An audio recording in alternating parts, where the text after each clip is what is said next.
They think me different cause I'm loving the story, but sometimes normally she just seems to bore me. I'd rather sometimes just sit under the trees, catching the reading rainbow. My book give me knowledge. I kick, flip, and flip pages, read about facts and real crime, but for solid with majors. I know things you never know, create like you never make. Books feed me, I'm greedy for a novel plate. But I wanna die! What up, YouTube bookworms? This is Majesty. Welcome to the kingdom. HK Media, 3 towers all the way up. You know how that go. That's 3, right? Anyways, today we're going to be talking about books, stories, and what I'm into reading and why I read, and some of the stuff that I think you should be reading. And one of the things that got me into reading was the accelerated reading program that we had in my elementary school, to kind of boost people's aptitude for reading. 4 times a year they would have a situation to where all the kids who had a certain amount of points or who participated in the accelerated reading program went to the auditorium, and we had like a little special thing for the readers.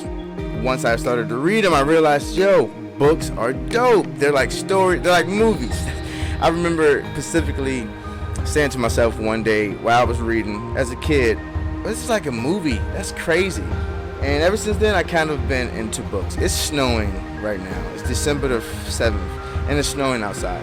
It should not be snowing, and I'm kind of upset. It might be a white Christmas. And then when I got into middle school, I started to read even more. High school, not so much, because high school, we started to feel ourselves, play sports, date. So I wasn't reading as much in high school. But once I graduated high school, I took on I started to devour books. I started to know authors' names, become familiar with genres and story structure and setup, to the point where I wanted to start to write my own stories, 12 to 15 stories. Some of them halfway done, some of them barely done, some of them are just ideas, you know what I mean? But that's my love of books and storytelling in general. Let me go ahead and recommend a few books that I've read in the past. I'll do reviews on the stuff that I've read and that I think you should know about, that I think the ether should know about, or that I think the entertainment business should know about. Because the more one reads a book, the most likely that book is to be adapted into live action. I'm gonna go to my bookshelf.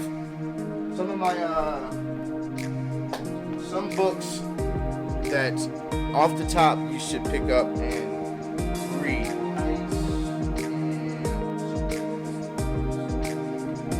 Got a few of them right here real quick. Let's just give a quick breakdown of some of these and why I chose to buy more of the books in the series. Dragonlance. This is cookie cutter fantasy. Dragons, elves, gnomes, humans, halflings, kinderfolk, that type of stuff when I mean cookie cutter fantasy. But Dragonlance was probably the first series that I had to see what happened, and I had to buy volume 2. I had to buy volume 3. And then once I bought volume 2 and 3, I had to have the second set of novels in the series. What really kept me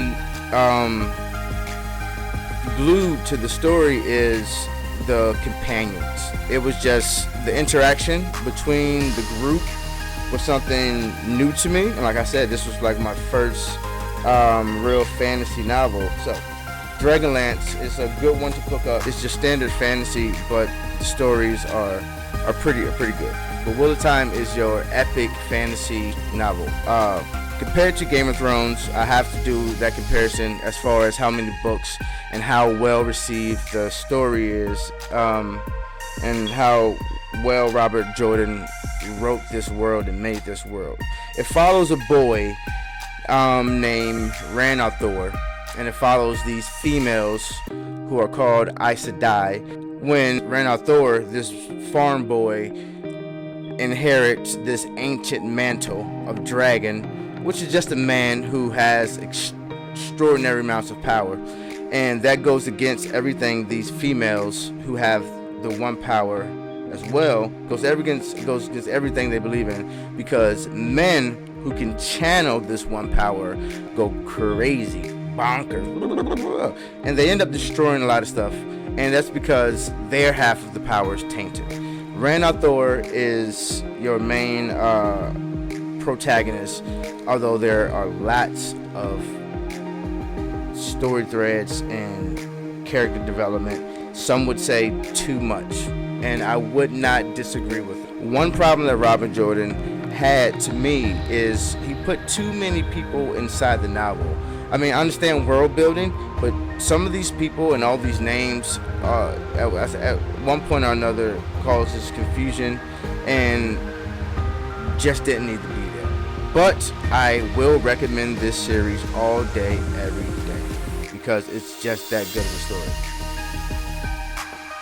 Now, I want to talk to you about this guy named Raymond E Feist. Raymond E Feist, the light is like shining all over. Raymond E Feist. This is Rise of a Merchant Prince. I read this one twice as well because sometimes I'll pick up a book and didn't know if I read it. And sometimes you'll buy a book just to put it inside your library. Macadamia is the world that he created, and he created a rich, vibrant world. Pug, the magician, is one of the main characters in the series. I suggest you pick up Pug's story first.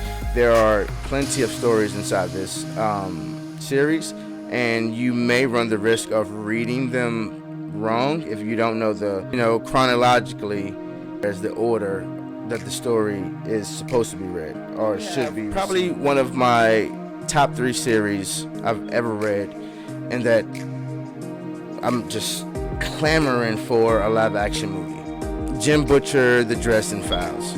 Like, Jim Butcher and The Dresden Files is the epitome of occult detective genre. Contemporary urban fantasy with grit, heart, and emotion. The story in itself, the structure, works like a sci-fi TV series. Harry Dresden is the only wizard for hire in the world, basically. He puts his phone number in the phone book under the private eye wizard. But it's wizard, and most people think it's a joke. No one believes him. Harry Dresden, his one-liners, his attitude, his love for his friends will keep you engaged and wanting to know what happens in the next story. What's he doing now? You also want to know what's going on with his friends, because not only is, and this all takes place kind of through the mind of Harry, but that doesn't stop Jim Butcher from equally that doesn't stop Jim Butcher from equally writing for the other characters in the book with finesse and like just total character development. Harry, like I said, he's a wizard for hire. It's contemporary fantasy. He lives in Chicago, so when there's something strange in the neighborhood, in New York we call it Ghostbusters. In Chicago you call it Harry Dresden. Like I said, Sci-Fi did do a show, because that series was supposed to turn into a movie, but Constantine was more inside the more inside the minds and hearts of the cultural zeitgeist. That Constantine was more known and Keanu Reeves was that actor, so they kind of pushed Harry Dresden to the back burner and gave him a sci-fi show with a British actor who looks nothing like Harry. I was not upset about the show. I watched every episode of the show because I wanted to see that in real life, but the show didn't do the book as justice as it should have, or else it would have been greenlit for season 2. Oh, before we end, I have one more book I wanted to recommend. You guys see that? Let me frame that.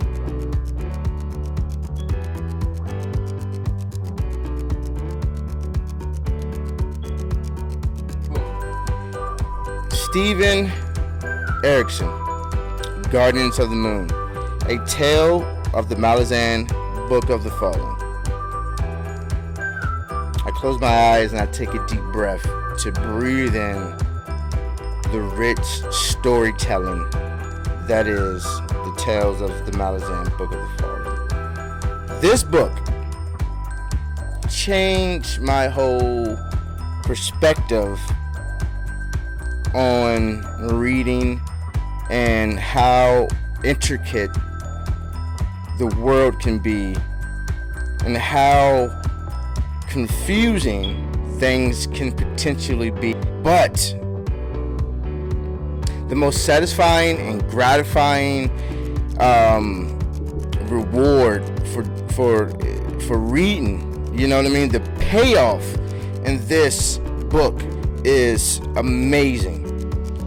The characters, amazing. The lore, fantastic. I am in love with this series. When you read this, you'll read this book and you'll go to the second book and it won't talk about this book at all. Maybe a little bit. And then you go to the third book that maybe I'll talk about this one, but probably won't talk about the second one. And then you get to the fourth book that talks about both of them and then add something new. Oh my gosh. This book and this series is a must. A must. A must. A must. Top 3 all day. Let me know what you're reading. If you do read, what have you read? What genre do you read? And recommend some books for me. Just recently bought this one. Boom. Doom. I had Doom before, but I lost it while moving or something like that. And we all know the movie's coming out. So anyways, comment below. Let me know. Be a bookworm, not a book germ. It was at this moment he realized just how corny he was.